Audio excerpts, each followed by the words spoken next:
नमस्ते दोस्तों, जय श्री राम। दोस्तों कैसे हैं आप सब। दोस्तों आज हम बात करेंगे गौ माता के रक्षण पे। गौ माता का रक्षण हम क्यों करें और उसके वैज्ञानिक सिद्धांतों के बारे में।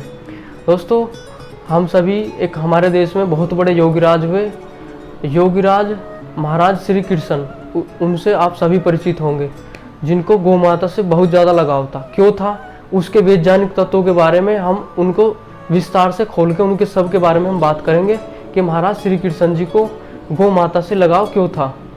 दोस्तों इस वीडियो को आज वही लोग पूरा देख पाएंगे जो चाहते हैं, तो श्री कृष्ण को मानते हैं और यह चाहते हैं कि हमारे देश में गौ माता की रक्षा कैसे हो। सोचो यदि आज हमारे देश से गौ माता समाप्त हो जाए तो आने वाली पीढ़ी को क्या बताओगे कि कभी हमारे देश में गौ माता हुआ करती थी। ऐसा हो भी रहा है वास्तव में। देसी गाय की जो हमारे वास्तविक नस्ल है भारत की, वह नस्ल बहुत कम देखने को मिलती है आज। दोस्तों समस्या बस हम हिंदुओं की बस एक ही है कि हमने जिसको भी माता कहा, हमने गाय को माता कहा, हमने गंगा को भी माता कहा, हमने भारत को भी माता कहा, हमने जिसको भी माता कहा उसी का अपमान हमने सबसे ज़्यादा किया है और सबसे ज़्यादा हम सहते भी हैं। और गाय हमारी जब तक दूध देती है, जब तक हमारे घरों में होती है वो, उसके बाद क्या करते हैं कि उसको छोड़ देते हैं, वो कटे फटे चाहे कुछ भी हो बस। दोस्तों आज इस विषय पर गहराई तक जाने का प्रयास करेंगे। और दोस्तों मैं बैठकर यहाँ पे भाषण नहीं करूँगा, मैं बस चर्चा करूँगा कि हमारी गाय का रक्षण कैसे हो, जिसको हम माता कहते हैं उसका रक्षण कैसा हो। और इसको मैं बहुत कम समय में, आपका बहुत कम समय लेकर ही प्रयास करूँगा बताने का। तो दोस्तों मेरा आपसे यह प्रश्न है कि गाय हमें क्या देती है, मीट मांस? नहीं दोस्तों, मीट मांस को निषेध हमारे ऋषियों ने वेदों के अंदर और आयुर्वेद के अंदर पहले ही निषेध किया है कि मीट मांस नहीं खाना चाहिए, क्योंकि जो चीज़ जो जीव तड़प रहा है या फड़फड़ा रहा है उसका मीट हम बिल्कुल ना खाएं, यह वेदों के अंदर निषेध है।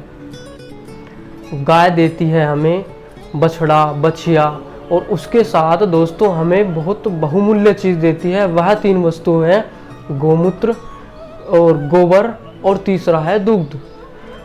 दोस्तों हमारे ऋषियों महर्षियों और आचार्यों ने आयुर्वेद के अंदर और वेदों में भी स्पष्ट है कि गौमूत्र से और हमारी गाय जितनी भी हमें वस्तुएं प्रदान करती है उनका हमारे जीवन में कितना महत्व है। और भाई राजीव दीक्षित ने तो गौमूत्र से हजारों व्यक्तियों को ठीक किया है, और कैंसर जैसी भयंकर बीमारियों को भी भाई राजीव दीक्षित ने ठीक किया है। और हजारों तरह की औषधियों में भी गौमूत्र का प्रयोग होता है, उपयोग हम इसका औषधियों बनाने में भी करते हैं।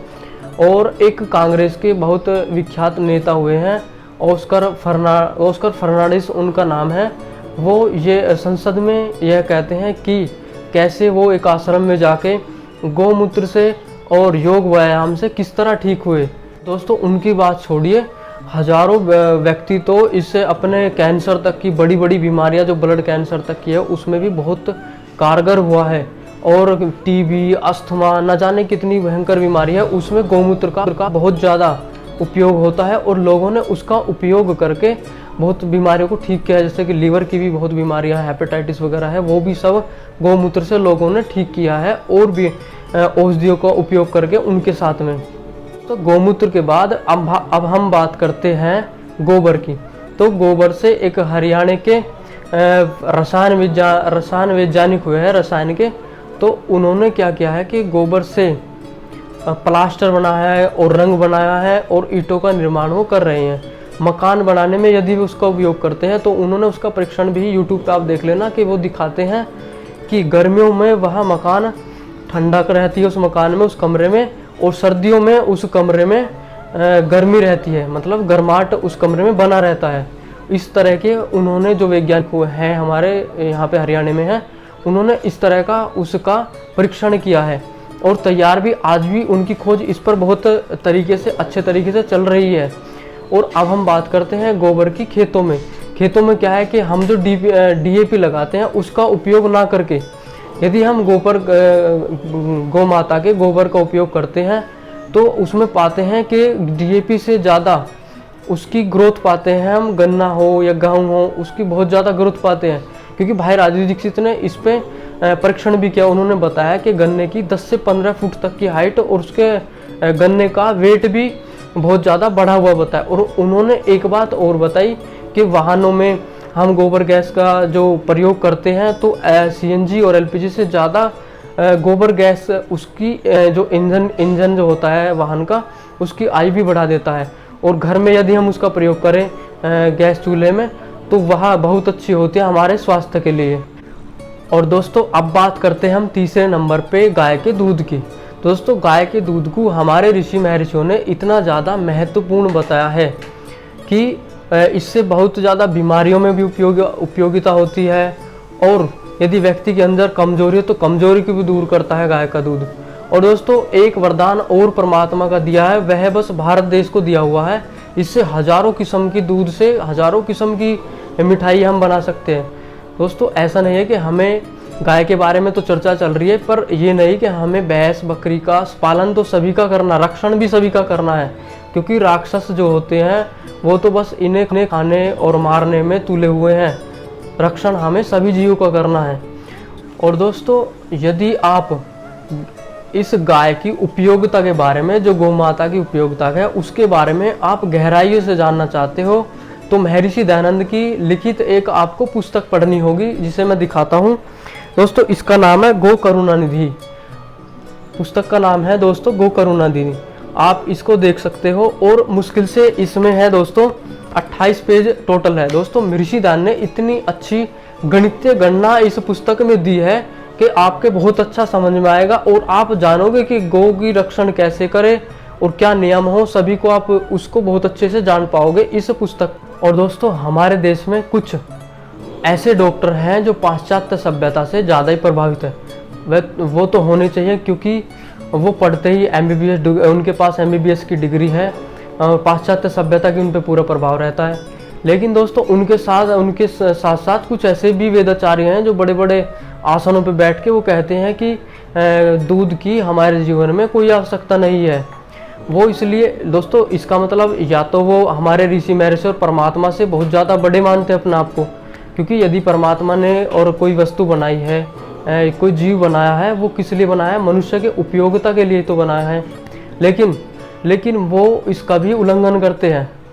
और दोस्तों ये डॉक्टर और ये वेदाचार्य, कुछ वेदाचार्य, सभी को मैं नहीं कह रहा हूँ, नहीं मैं सभी डॉक्टरों को कह रहा हूँ, वो कहते हैं कि एक जब पशु का बच्चा होता है वो बस बचपन में ही दूध पीता है। इस चीज़ का वो उदाहरण भी देते हैं कि एक पशु का बच्चा बस अपने जीवन में एक ही बार दूध पीता है जब वो बचपन में होता है। इसलिए हम मनुष्य को भी दूध नहीं पीना चाहिए, इसका वह उदाहरण देते हैं। तो दोस्तों मैं उनको एक बात बहुत स्पष्टता से बताना चाहता हूँ। मान लो एक गाय हुई या एक भैंस हुई, मान लो 10 से लेकर के 35-40 लीटर तक दूध दिया। मैं उनकी बात नहीं कर रहा हूँ जो दूध कम दे रहे, बल्कि मैं कम दूध दे रही है उनकी बात नहीं कर रही। जो ज़्यादा दूध दे रही है, मान लो 10 लीटर से 35 या 40 लीटर तक कोई गाय या भैंस दूध दे रही है, तो मान लो उसका बछड़ा या बछिया कितना दूध पी सकती है? मुश्किल से 3 लीटर 4 लीटर। क्या वह सारा दूध पी सकती है एक टाइम का? नहीं पी सकती ना। तो इसीलिए परमात्मा ने बड़े सोच समझ के ये सभी जितने भी जीव हैं सभी इस मनुष्य के उपयोगिता के लिए बनाए। और यह सभी जीव इसलिए बनाए जिससे कि मनुष्य इनका अच्छे से उपयोग और उपभोग कर सके। उपभोग ये मनुष्य के लिए ही है बस केवल। तो यदि आप इन जीवों का रक्षण करना चाहते हो और अपनी जैसी भी भारतीय परंपरा, टूटी फूटी जैसी भी परंपराएं, यदि उसको आप बचाना चाहते हो, तो आपको पाश्चात्य सभ्यता से, जो पाश्चात्य संस्कृति को मानने वाले लोग हैं और जो डॉक्टर हैं, उनसे आपको सजग रहना होगा। और दोस्तों यदि वैदिक सभ्यता को आपको बचाना है, सभ्यता को और संस्कृति को बचाना है, तो आपको इनके चुंगल में बिल्कुल भी नहीं आना, क्योंकि ये आप कभी भी नहीं सोचे कि चीन का या जापान आपको बचाने आएगा, आपकी सभ्यता को बचाने आएगा। इस बात को अपने दिमाग से बिल्कुल निकाल दे, क्योंकि आपकी अपनी रक्षा आपको स्वयं करनी है। क्योंकि हिंदुओं की रक्षा आज तक किसी ने ना तो की है और ना कोई करेगा। अपनी रक्षा अपने राजाओं ने की थी और बस आक्रांता आए, उन्होंने देश को बर्बाद किया, लूटा और लूट के गए और हमें गुलाम बनाया। इसलिए दोस्तों हमें किसी पे हाथ नहीं रख के बैठना है और अपनी रक्षा अपने आप करनी है। अपनी गौ की भी रक्षा करनी है, अपनी संस्कृति और सभ्यता, अपने वेदों की भी रक्षा करनी है। दोस्तों एक तो बात पक्की है, यदि बाहर से आक्रांता आए आपकी रक्षा करने, तो वो आपको रक्षा नहीं करेंगे, वो आपको लूटेंगे। वो सोशल मीडिया के जरिए भी आपको लूट रहे हैं। न जाने चीन ने कितने ऐसे ऐप बना रखे जिनसे भारत की संपत्ति को आज लूटा जा रहा है। तो दोस्तों इन सभी से हमको सजग रहना होगा और हमको सबको अपने देश को सजग करना होगा। दोस्तों इन्हीं शब्दों के साथ मैं अपनी वाणी को विराम देता हूँ। नमस्ते दोस्तों, जय श्री राम, आपका दिन शुभ हो।